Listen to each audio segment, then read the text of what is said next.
Hi friends, എല്ലാവർക്കും PYQ study സ്റ്റുഡിയോയിലേക്ക് സ്വാഗതം. University LGS mains പരീക്ഷയുടെ ക്വസ്റ്റ്യൻ പേപ്പറാണ് നമ്മൾ ചെയ്തുകൊണ്ടിരിക്കുന്നത്. ക്വസ്റ്റ്യൻ പേപ്പർ കോഡ് 19/2024 അപ്പോൾ നിങ്ങൾക്ക് ഈ വീഡിയോ ഉപകാരപ്പെടുന്നുണ്ടെങ്കിൽ ലൈക്ക് ചെയ്യാൻ മറക്കരുത്. അപ്പോൾ നിങ്ങളുടെ കൂട്ടുകാർക്കൊക്കെ ഒന്ന് ഷെയർ ചെയ്ത് കൊടുക്കുക. ചാനൽ ഇതുവരെ സബ്സ്ക്രൈബ് ചെയ്യാത്തവരാണെങ്കിൽ ചാനൽ ഒന്ന് സബ്സ്ക്രൈബ് ചെയ്യുക. നമ്മൾ ഇന്നലെ ചെയ്ത് നിർത്തിയത് 30ാമത്തെ ക്വസ്റ്റ്യൻ ആയിരുന്നു. 31 മുതലുള്ള ക്വസ്റ്റ്യൻസ് നോക്കാം.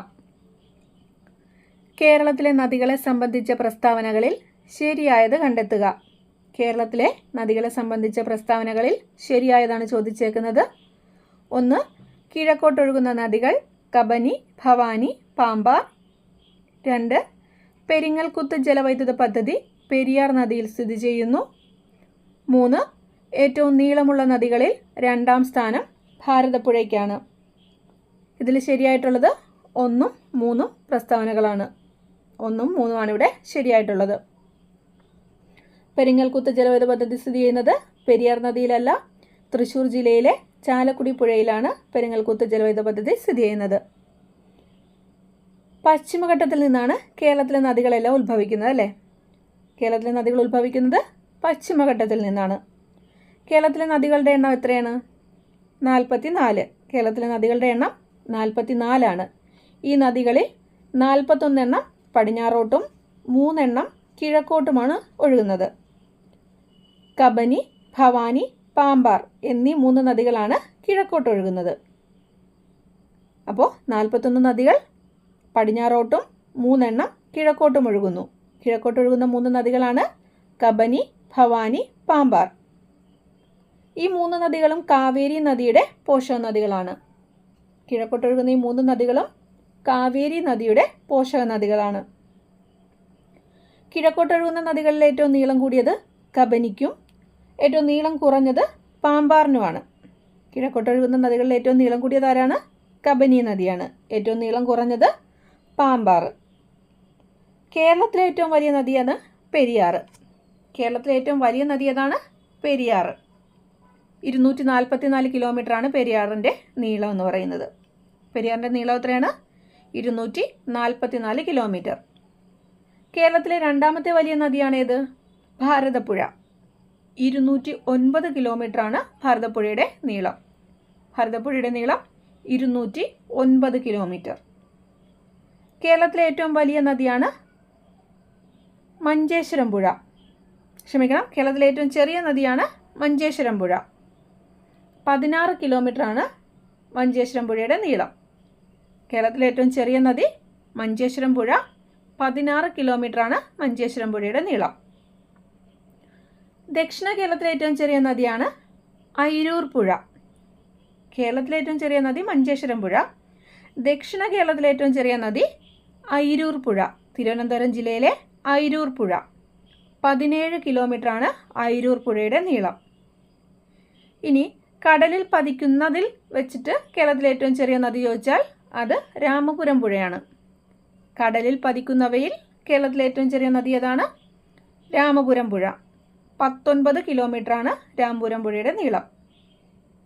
നദികളുടെ നാടെന്നറിയപ്പെടുന്ന കേരളത്തിലെ ജില്ല ഏതാണ്? നദികളുടെ നാടെന്നറിയപ്പെടുന്ന കേരളത്തിലെ ജില്ലയാണ് കാസർഗോഡ്. കാസർഗോഡ് ജില്ലയിലൂടെ ഒഴുകുന്ന നദികളുടെ എണ്ണം 12. കാസർഗോഡ് ജില്ലയിലൂടെ ഒഴുകുന്ന നദികൾ എത്രയാണ്? 12 എണ്ണമാണ്. ഓക്കെ, അടുത്ത ക്വസ്റ്റ്യൻ നോക്കാം. 32. കേരളത്തിലെ കായലുകളെ സംബന്ധിച്ച പ്രസ്താവനയിൽ ശരിയല്ലാത്തവ കണ്ടെത്തുക. അപ്പോൾ കായലുകളെ സംബന്ധിച്ചിട്ടുള്ളതിൽ തെറ്റായിട്ടുള്ള പ്രസ്താവനയാണ് ചോദിച്ചേക്കുന്നത്. 1. കേരളത്തിലെ ശാസ്താംകോട്ട കായൽ കൊല്ലം ജില്ലയിൽ സ്ഥിതി ചെയ്യുന്നു. 2. കേരളത്തിലെ ഏറ്റവും വലിയ കായൽ അഷ്ടമുടി കായൽ. 3. സമുദ്രനിരപ്പിൽ നിന്നും ഉയരത്തിൽ സ്ഥിതി ചെയ്യുന്ന പൂക്കോട് കായൽ വയനാട്ടിൽ സ്ഥിതി ചെയ്യുന്നു. അപ്പോൾ ഇതിൽ തെറ്റായിട്ടുള്ളത് ഏതാ?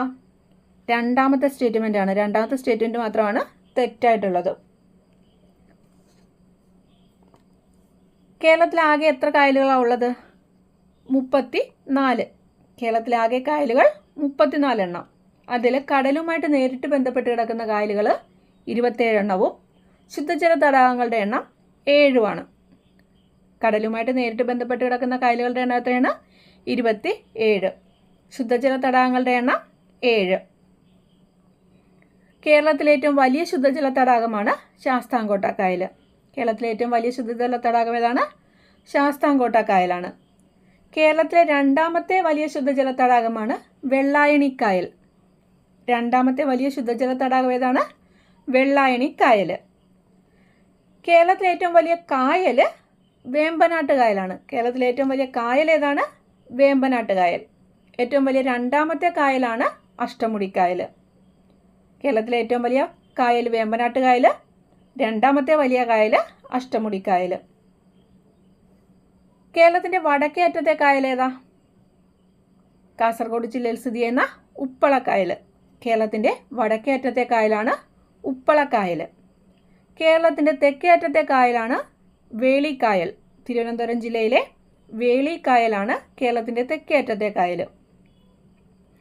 കേരളത്തിൻ്റെ വടക്കേ അറ്റത്തെ ശുദ്ധജല തടാകം ഏതാ? അത് പൂക്കോട് തടാകമാണ്. കേരളത്തിൻ്റെ വടക്കേ അറ്റത്തെ ശുദ്ധജല തടാകമാണ് പൂക്കോട് തടാകം. കേരളത്തിലെ ഏറ്റവും ചെറിയ ശുദ്ധജല തടാകവും പൂക്കോട് തടാകം തന്നെയാണ്. വയനാട് ജില്ലയിലാണ് പൂക്കോട് തടാകം സ്ഥിതി ചെയ്യുന്നത്.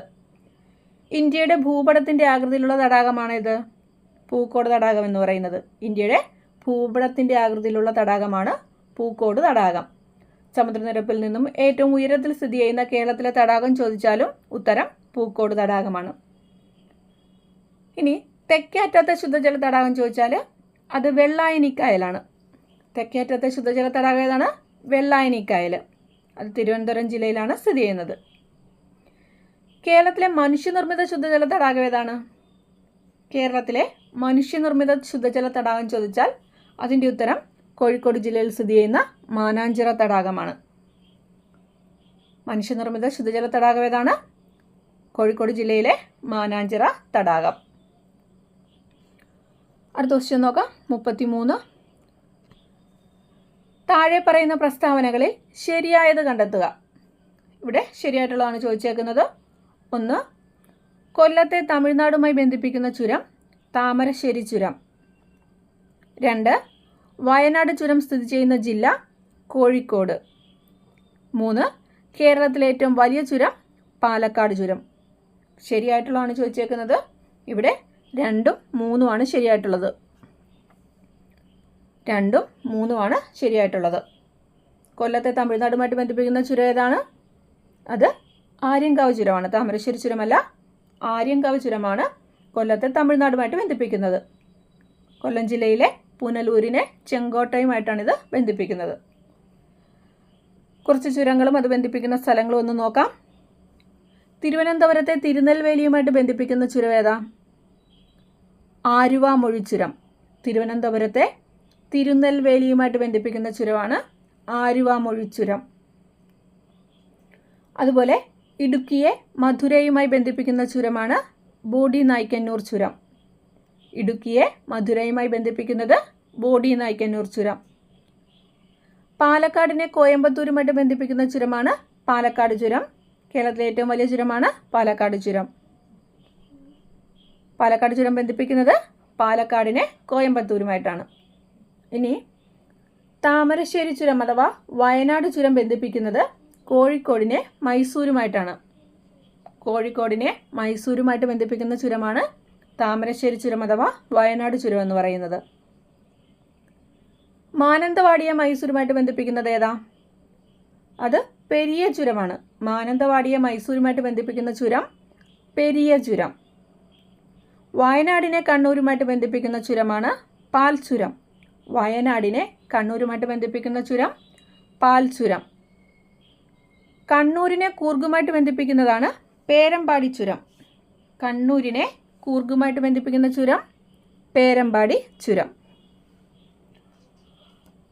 അടുത്ത ക്വസ്റ്റ്യൻ നോക്കാം. 34. കേരളത്തിലെ മത്സ്യബന്ധന തുറമുഖങ്ങളും അവ സ്ഥിതി ചെയ്യുന്ന ജില്ലകളും ശരിയായ രീതിയിൽ യോജിച്ചവ കണ്ടെത്തുക.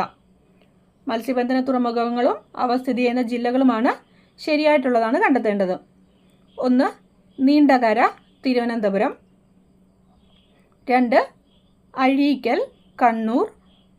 3. പൊന്നാനി, മലപ്പുറം. 4 കായംകുളം, എറണാകുളം. ഇതിലേതൊക്കെ ശരിയായിട്ടുള്ളത്? 2ഉം 3ഉമാണ് ശരിയായിട്ടുള്ളത്. അഴീക്കൽ, കണ്ണൂരും പൊന്നാനി, മലപ്പുറവും. ഇത് 2ആണ് ഇവിടെ ശരിയായിട്ടുള്ളത്. കുറച്ച് മത്സ്യബന്ധന തുറമുഖങ്ങളും അവ സ്ഥിതി ചെയ്യുന്ന ജില്ലകളും ഒന്ന് നോക്കാം.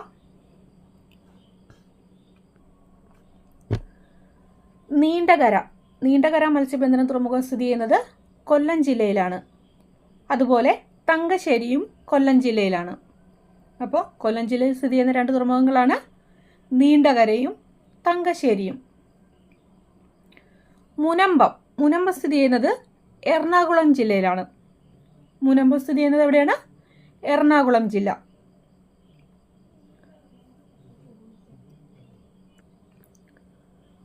കോഴിക്കോട് ജില്ലയിലെ മത്സ്യബന്ധന തുറമുഖങ്ങളാണ് പുതിയാപ്പയും ചോമ്പലും. ഏതൊക്കെയാണ്? പുതിയാപ്പ, ചോമ്പൽ. 2ഉം കോഴിക്കോട് ജില്ലയിലാണ് സ്ഥിതി ചെയ്യുന്നത്. കണ്ണൂർ ജില്ലയിലേതാണ് അഴീക്കലും മാപ്പിള തുറമുഖവും.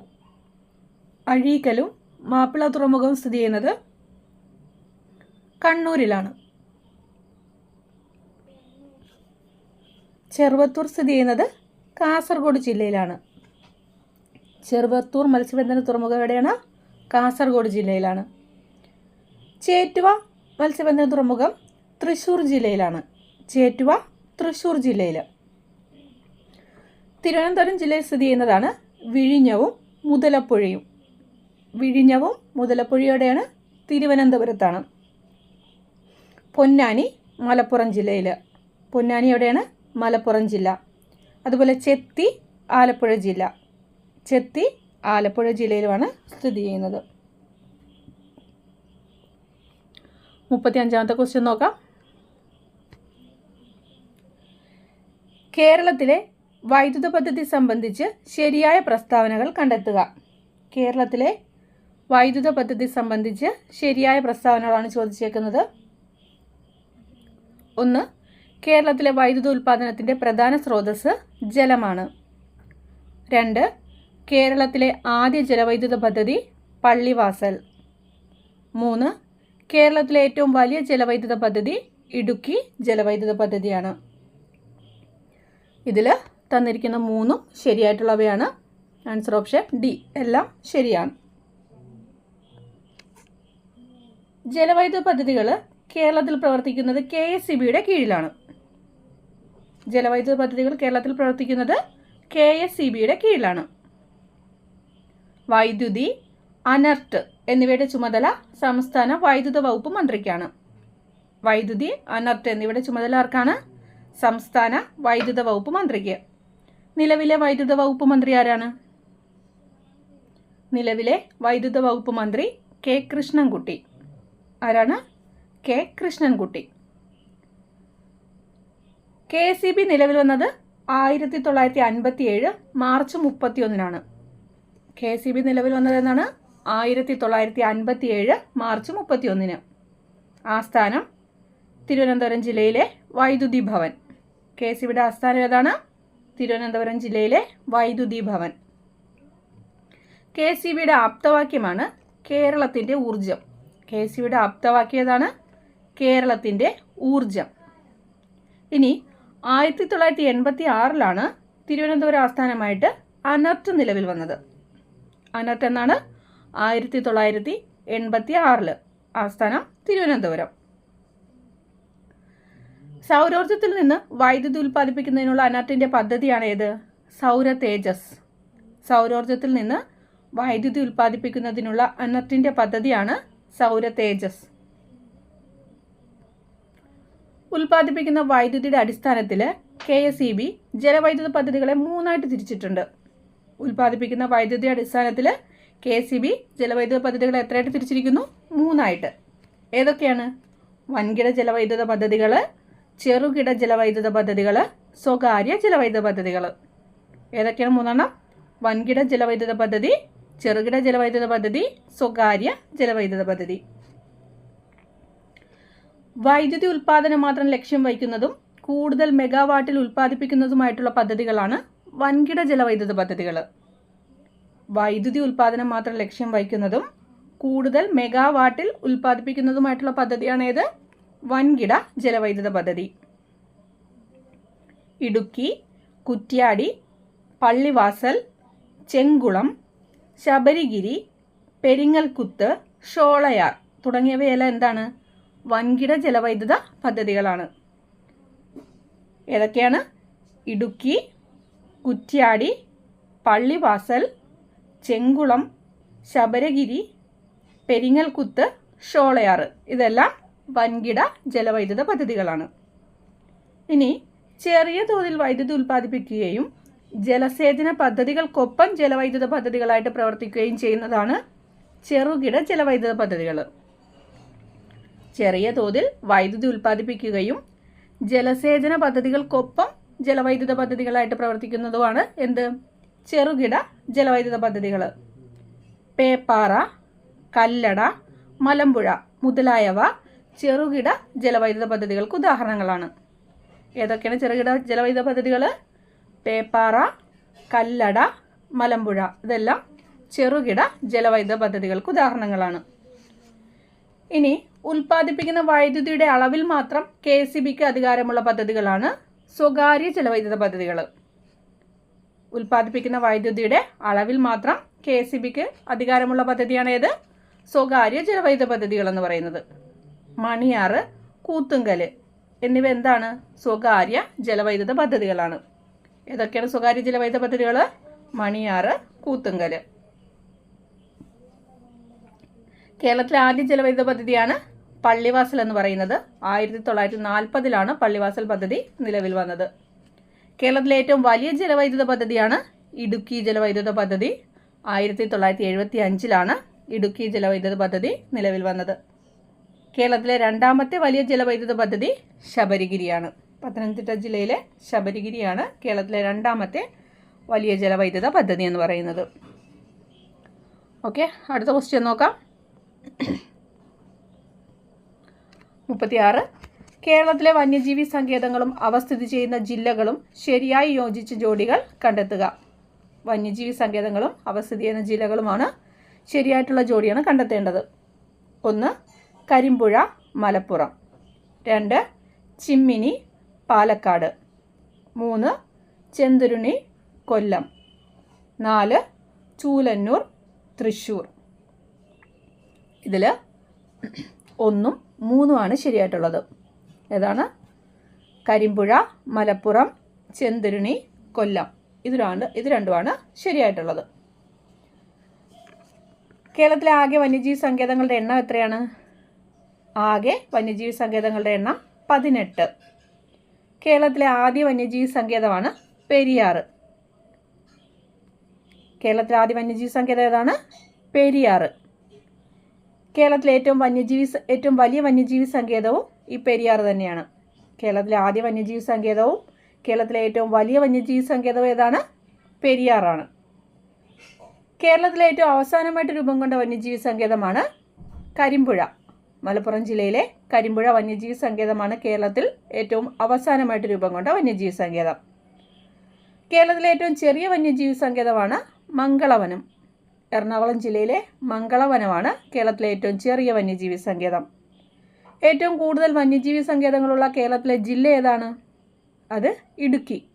ഏറ്റവും കൂടുതൽ വന്യജീവി സങ്കേതങ്ങളുള്ള കേരളത്തിലെ ജില്ലയാണ് ഇടുക്കി. ഇടുക്കി ജില്ലയിൽ 4 വന്യജീവി സങ്കേതങ്ങളാണ് ഉള്ളത്.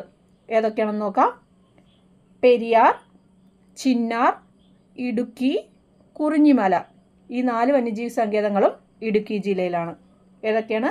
പെരിയാർ വന്യജീവി സങ്കേതം, ചിന്നാർ വന്യജീവി സങ്കേതം, ഇടുക്കി വന്യജീവി സങ്കേതം, കുറിഞ്ഞിമല വന്യജീവി സങ്കേതം. ഈ 4 വന്യജീവി സങ്കേതങ്ങളും ഇടുക്കി ജില്ലയിലാണ്. തിരുവനന്തപുരം ജില്ലയിലെ 2 വന്യജീവി സങ്കേതങ്ങളാണ് നെയ്യാറും പേപ്പാറയും. തിരുവനന്തപുരം ജില്ലയിൽ സ്ഥിതി ചെയ്യുന്ന 2 വന്യജീവി സങ്കേതങ്ങൾ ഏതൊക്കെയാണ്? നെയ്യാറും പേപ്പാറയും. കൊല്ലം ജില്ലയിലെ വന്യജീവി സങ്കേതമാണ് ചെന്തുരുണി. കൊല്ലം ജില്ലയിലെ വന്യജീവി സങ്കേതം ചെന്തുരുണി. എറണാകുളം ജില്ലയിൽ സ്ഥിതി ചെയ്യുന്ന വന്യജീവി സങ്കേതങ്ങളാണ് മംഗളവനവും തട്ടേക്കാടും. എറണാകുളം ജില്ലയിലാണ് ഏതൊക്കെ? മംഗളവനവും തട്ടേക്കാടും. പീച്ചി, വാഴാനി, ചിമ്മിണി ഈ 2 വന്യജീവി സങ്കേതങ്ങൾ സ്ഥിതി ചെയ്യുന്നത് തൃശ്ശൂർ ജില്ലയിലാണ്. ഏതൊക്കെയാണ്? പീച്ചി, വാഴാനി, ചിമ്മിണി. ഇത് 2 എവിടെയാണ്? തൃശ്ശൂർ ജില്ലയിൽ. പാലക്കാട് ജില്ലയിലെ 2 വന്യജീവി സങ്കേതങ്ങളാണ് ചൂലന്നൂരും പറമ്പിക്കുളവും. പാലക്കാട് ജില്ലയിലെ ഏതൊക്കെയാണ്? ചൂലന്നൂരും പറമ്പിക്കുളവും. മലബാർ വന്യജീവി സങ്കേതം സ്ഥിതി ചെയ്യുന്നത് കോഴിക്കോട് ജില്ലയിലാണ്. മലബാർ അഥവാ മലബാർ കക്കയം വന്യജീവി സങ്കേതം സ്ഥിതി ചെയ്യുന്നത് എവിടെയാണ്? കോഴിക്കോട് ജില്ലയിൽ. കൊട്ടിയൂർ വന്യജീവി സങ്കേതവും ആറളം വന്യജീവി സങ്കേതവും സ്ഥിതി ചെയ്യുന്നത് കണ്ണൂർ ജില്ലയിലാണ്. കണ്ണൂർ ജില്ലയിലെ 2 ഏതൊക്കെയാണ്? കൊട്ടിയൂർ വന്യജീവി സങ്കേതവും ആറളം വന്യജീവി സങ്കേതവും. വയനാട് വന്യജീവി സങ്കേതം അഥവാ മുത്തങ്ങ വന്യജീവി സങ്കേതം സ്ഥിതി ചെയ്യുന്നത് വയനാട് ജില്ലയിലാണ്. എന്താണ്? വയനാട് വന്യജീവി സങ്കേതം അഥവാ മുത്തങ്ങ വന്യജീവി സങ്കേതം എവിടെയാണ്? വയനാട് ജില്ലയിൽ. മലപ്പുറം ജില്ലയിലെ വന്യജീവി സങ്കേതമാണ് കരിമ്പുഴ വന്യജീവി സങ്കേതം. മലപ്പുറത്ത് ഏതാണ്? കരിമ്പുഴ വന്യജീവി സങ്കേതം. 18 വന്യജീവി സങ്കേതങ്ങളും സ്ഥിതി ചെയ്യുന്ന ജില്ലകളുമാണ് നമ്മൾ പറഞ്ഞത്. ഓക്കെ, അടുത്ത ക്വസ്റ്റ്യൻ നോക്കാം.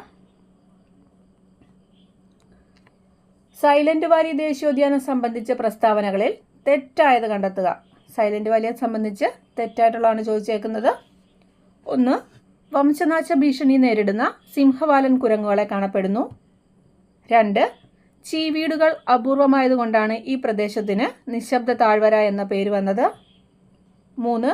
1984 നിലവിൽ വന്ന ഇത് മലപ്പുറം ജില്ലയിലാണ് സ്ഥിതി ചെയ്യുന്നത്. അപ്പോൾ തെറ്റായിട്ടുള്ളതാണ് ചോദിച്ചേക്കുന്നത്. ഏതാണ് തെറ്റായിട്ടുള്ളത്? 3ാമത്തേത്. 1984 നിലവിൽ വന്ന ഇത് മലപ്പുറം ജില്ലയിൽ സ്ഥിതി ചെയ്യുന്നു എന്നുള്ളതാണ് തെറ്റായിട്ടുള്ള സ്റ്റേറ്റ്മെൻറ്റ്. പാലക്കാട് ജില്ലയിലെ മണ്ണാർക്കാട് താലൂക്കിലാണ് സൈലന്റ് വാലി ദേശീയോദ്യാനം സ്ഥിതി ചെയ്യുന്നത്. എവിടെയാണ്? പാലക്കാട് ജില്ലയിലെ മണ്ണാർക്കാട് താലൂക്കിൽ. കേരളത്തിലെ 2ാമത്തെ വലിയ ദേശീയോദ്യാനമാണ് സൈലന്റ് വാലി ദേശീയോദ്യാനം എന്ന് പറയുന്നത്. കേരളത്തിലെ 2ാമത്തെ വലിയ ദേശീയോദ്യാനം.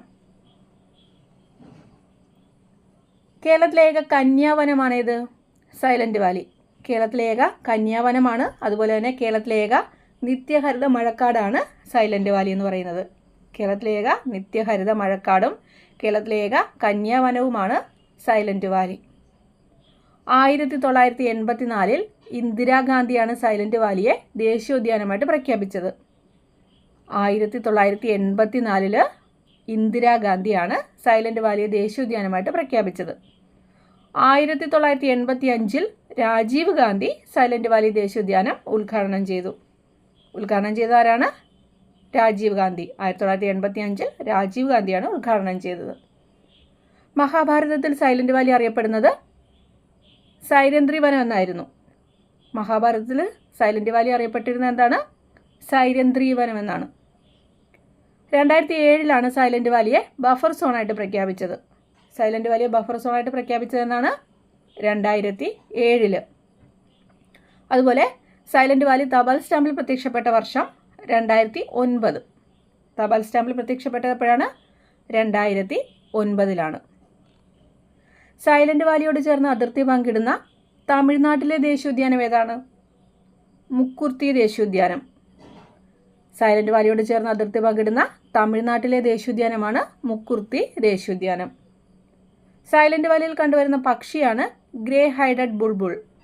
സൈലന്റ് വാലിയിൽ കണ്ടുവരുന്ന പക്ഷി ഏതാണ്? ഗ്രേ ഹൈഡഡ് ബുൾബുൾ.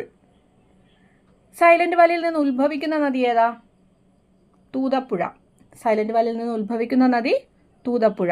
സൈലന്റ് വാലിയിലൂടെ ഒഴുകുന്ന നദി കുന്തിപ്പുഴ. സൈലന്റ് വാലിയിലൂടെ ഒഴുകുന്ന നദി കുന്തിപ്പുഴ. അടുത്ത ക്വസ്റ്റ്യൻ നോക്കാം. കേരളത്തിലെ കായിക രംഗവുമായി ബന്ധപ്പെട്ട പ്രസ്താവനയിൽ ശരിയായത് കണ്ടെത്തുക. ശരിയായിട്ടുള്ളതാണ് ചോദിച്ചേക്കുന്നത്. 1. കായിക കേരളത്തിൻ്റെ പിതാവ് എന്നറിയപ്പെടുന്നത് ഗോദവർമ്മ രാജ. 2. ഒളിമ്പിക്സിൽ പങ്കെടുത്ത ആദ്യത്തെ മലയാളി വനിതയാണ് PT ഉഷ. 3. ഇന്ത്യക്ക് വേണ്ടി യൂറോപ്യൻ വോളിബോൾ ലീഗിൽ കളിച്ച ആദ്യത്തെ ഏഷ്യക്കാരൻ ജിമ്മി ജോർജ്. തന്നിരിക്കുന്ന 3 പ്രസ്താവനകളും ശരിയാണ്. ആൻസർ ഓപ്ഷൻ ഡി എല്ലാം ശരിയാണ്. സംസ്ഥാന കായിക ദിനം എന്നാ? സംസ്ഥാന കായിക ദിനം ഒക്ടോബർ 13 ഗോദവർമ്മ രാജ അഥവാ GV രാജയുടെ ജന്മദിനമായ ഒക്ടോബർ 13 സംസ്ഥാന കായിക ദിനമായിട്ട് ആചരിക്കുന്നത്. ഇന്ത്യൻ സ്പോർട്സിൻ്റെ ഗോൾഡൻ ഗേൾ എന്നറിയപ്പെടുന്നത് ആരാ? ഇന്ത്യൻ സ്പോർട്സിൻ്റെ ഗോൾഡൻ ഗേൾ PT ഉഷയാണ്. ഒളിമ്പിക്സിൽ ഫൈനലിൽ എത്തിയ ആദ്യ മലയാളിയും ആരാണ്? PT ഉഷയാണ്. ഒളിമ്പിക്സിൽ ഫൈനലിൽ എത്തിയ ആദ്യ മലയാളിയും PT ഉഷ തന്നെയാണ്. ഇന്ത്യൻ ഒളിമ്പിക്സ് അസോസിയേഷൻ്റെ ആദ്യ വനിതാ പ്രസിഡന്റ് PT ഉഷയാണ്. ഇന്ത്യൻ ഒളിമ്പിക് അസോസിയേഷൻ്റെ ആദ്യ വനിതാ പ്രസിഡന്റ് PT ഉഷ. അതുപോലെ രാജ്യസഭയിലേക്ക് നാമനിർദ്ദേശം ചെയ്യപ്പെട്ട ആദ്യ മലയാളി വനിത PT ഉഷയാണ്. രാജ്യസഭയിലേക്ക് നാമനിർദ്ദേശം ചെയ്യപ്പെട്ട ആദ്യ മലയാളി വനിതയാണ്. ഇന്ത്യൻ ഒളിമ്പിക്സ് അസോസിയേഷൻ്റെ ആദ്യ വനിതാ പ്രസിഡന്റാണ്. ഒളിമ്പിക്സ് ഫൈനലിലെത്തിയ ആദ്യ മലയാളിയാണ്. അതുപോലെ ഗോൾഡൻ ഗേൾ, ഇന്ത്യൻ സ്പോർട്സിൻ്റെ ഗോൾഡൻ ഗേൾ എന്നറിയപ്പെടുന്നതും PT ഉഷയാണ്. PT ഉഷയുടെ ആത്മകഥ ഗോൾഡൻ ഗേൾ എന്ന് തന്നെയാണ്. PT ഉഷയുടെ ആത്മകഥയുടെ പേരെന്താണ്? ഗോൾഡൻ ഗേൾ എന്നാണ്. അടുത്ത ക്വസ്റ്റ്യൻ നോക്കാം. കേരളത്തിലെ തദ്ദേശ സ്വയംഭരണ സ്ഥാപനങ്ങൾ സംബന്ധിച്ച തെറ്റായ പ്രസ്താവന കണ്ടെത്തുക. തദ്ദേശ സ്വയംഭരണ സ്ഥാപനം, കേരളത്തിലെ തദ്ദേശ സ്വയംഭരണ സ്ഥാപനം സംബന്ധിച്ച തെറ്റായിട്ടുള്ള പ്രസ്താവനയാണ് ചോദിച്ചേക്കുന്നത്. 1. കേരള നിയമസഭ 1992 കേരള പഞ്ചായത്ത് രാജ് നിയമം പാസാക്കി. 2. കേരളത്തിൽ 941 ഗ്രാമപഞ്ചായത്തുകളും 152 ബ്ലോക്ക് പഞ്ചായത്തും നിലവിലുണ്ട്. 3. തദ്ദേശ സ്വയംഭരണ വകുപ്പ് മന്ത്രി MB രാജേഷാണ്. ഇതിൽ തെറ്റായിട്ടുള്ളതാണ് ചോദിച്ചേക്കുന്നത്. ഒന്നാമത്തെ സ്റ്റേറ്റ്മെൻറ്റ് മാത്രമാണ് തെറ്റായിട്ടുള്ളത്. കേരള പഞ്ചായത്ത് രാജ് നിയമം പാസാക്കിയത് 1994 ഏപ്രിൽ 23 കേരള പഞ്ചായത്ത് രാജ് നിയമം പാസാക്കിയതെന്നാണ്? 1994 ഏപ്രിൽ 23. പഞ്ചായത്ത് രാജ് നടപ്പിലാക്കുമ്പോൾ കേരള മുഖ്യമന്ത്രി ആരായിരുന്നു? K. കരുണാകരൻ. പഞ്ചായത്ത് രാജ് നടപ്പാക്കുമ്പോൾ കേരള മുഖ്യമന്ത്രി K. കരുണാകരനായിരുന്നു. 73 ഭരണഘടനാ ഭേദഗതിക്ക് ശേഷമാണ് കേരളത്തിലെ ത്രിതല പഞ്ചായത്ത് രാജ് സംവിധാനം നിലവിൽ വന്നത്. 73 ഭരണഘടനാ ഭേദഗതിക്ക് ശേഷം. തദ്ദേശ സ്വയംഭരണ സ്ഥാപനങ്ങളിൽ അധികാര വികേന്ദ്രീകരണം ഫലവത്തായിട്ട് നടപ്പിലാക്കാനായിട്ട് വേണ്ട നിർദ്ദേശങ്ങൾ സമർപ്പിക്കാൻ കേരള സർക്കാർ നിയമിച്ച കമ്മിറ്റി ഏതാണ്? സെൻ കമ്മിറ്റി. തദ്ദേശ സ്വയംഭരണ സ്ഥാപനങ്ങളിൽ അധികാര വികേന്ദ്രീകരണം ഫലവത്തായിട്ട് നടപ്പിലാക്കാൻ വേണ്ട നിർദ്ദേശങ്ങൾ സമർപ്പിക്കാൻ കേരള സർക്കാർ നിയമിച്ച കമ്മിറ്റിയാണ് സെൻ കമ്മിറ്റി. ഇനി കേരള മുനിസിപ്പാലിറ്റി ആക്ട് നിലവിൽ വന്ന എന്നാ? കേരള മുനിസിപ്പാലിറ്റി ആക്ട് അത് 1994 May 30. Panchayat raj act 1994 April 23. Kerala municipality act 1994 May 30. Okay, അടുത്ത ക്വസ്റ്റ്യൻ നോക്കാം. 40. താഴെ പറയുന്ന പ്രസ്താവനകളിൽ തെറ്റായത് കണ്ടെത്തുക. തെറ്റായിട്ടുള്ളതാണ് ചോദിച്ചേക്കുന്നത്. 1. കേരള സ്പീക്കർ AN ഷംസീറാണ്. 2. കേരള ഹൈക്കോടതി chief justice DY Chandrachud. 3. Kerala governor Arif Muhammad Khan. തെറ്റായിട്ടുള്ളതാണ് ചോദിച്ചേക്കുന്നത്. ഏതാണ്? കേരള ഹൈക്കോടതി ചീഫ് ജസ്റ്റിസ് DY ചന്ദ്രചൂഡ്. അതാണ് തെറ്റായിട്ടുള്ളത്. ഓപ്ഷൻ C 2 മാത്രമാണ് തെറ്റായിട്ടുള്ളത്. നമുക്ക് കേരളത്തിലെ പ്രധാന പദവികൾ കുറച്ച് നോക്കാം. കേരളത്തിലെ ഗവർണറാണ് ആരിഫ് മുഹമ്മദ് ഖാൻ. കേരള മുഖ്യമന്ത്രി എന്ന് പറയുന്നത് പിണറായി വിജയൻ സാറ്. അതുപോലെ പ്രതിപക്ഷ നേതാവാണ് ആര്? VD സതീശൻ. ഇനി നിയമസഭാ സ്പീക്കർ ആരാ? AN ഷംസീർ. നിയമസഭാ സ്പീക്കർ AN ഷംസീർ. ഡെപ്യൂട്ടി സ്പീക്കറാണ് Chittayam Gopakumar. Deputy speaker Chittayam Gopakumar. Pro tem സ്പീക്കറാണ് PTA റഹീം.